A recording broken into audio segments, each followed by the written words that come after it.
Katika ulimwengu wa mchezo pendwa wa kandanda ambapo jasho huchanganyika na ndoto, kila nukta huelezea hadithi, kila tukio huelezea na kubeba hisia za watu wengi zaidi ya wale waliokuwa uwanjani. Mechi ya fainali si tukio tu, bali ni tamthilia ya hisia, furaha na vilio, matumaini na kuvunjika moyo. Haikuwa tu mechi ya fainali, bali ilikuwa sura ya mwisho ya hadithi iliyoandikwa kwa jasho, uaminifu na moyo wa uzalendo na wanajeshi walioziacha nchi zao, wake zao, usingizi wao na ardhi za mababu zao kuja kuliheshimisha taifa hili kubwa la wekundu wa Msimbazi. Usilie mwanangu mnyama, jipige kifua na kujivunia kizazi hiki jeuri kilichoweza kusimamisha machafuko pale kusini na kaskazini mwa Kivu, kuipisha miongoni mwa fainali bora kuwahi kutokea pale mjini Unguja. Hakika sio jioni rafiki kwa wanangu wa Lunyasi, lakini hii ni shule wanangu.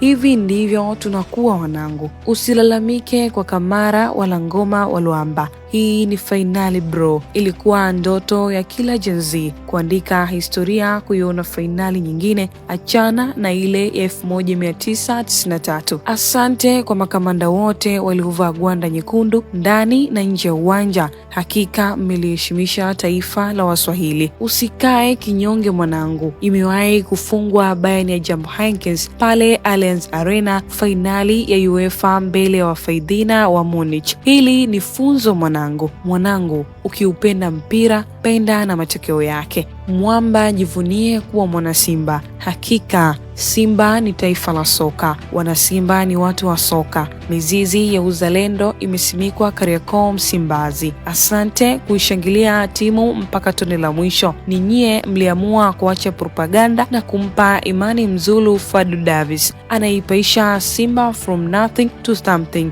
Hakuna anitamani kukutana na hii ya ubaya ubwela. Cristiano Ronaldo aliwahi kusema, wakati mwingine unahitaji kadri ya uwezo wako, lakini bado unashindwa. Hivyo ndivyo maisha yalivyo. Hutakiwi kukata tamaa, unaendelea mbele. Hili ni funzo kwa Simba na taifa kwa ujumla. Hakika kila mmoja amemegewa mkate huu mwekundu na salamu zimesambaa kote duniani. Njiwa peleka salamu za pole kwa wekundu wa Msimbazi duniani kote. Waambie hii ni klabu namba 4 barani Afrika. Waambie huu ni msimu wa kwanza kwa Fadlu na kundi kubwa la wachezaji. Waambie a champion is defined not by their wins but by how they can recover when they fail. Waambie ubaya ubwela hauna mipaka. Simba nguvu moja.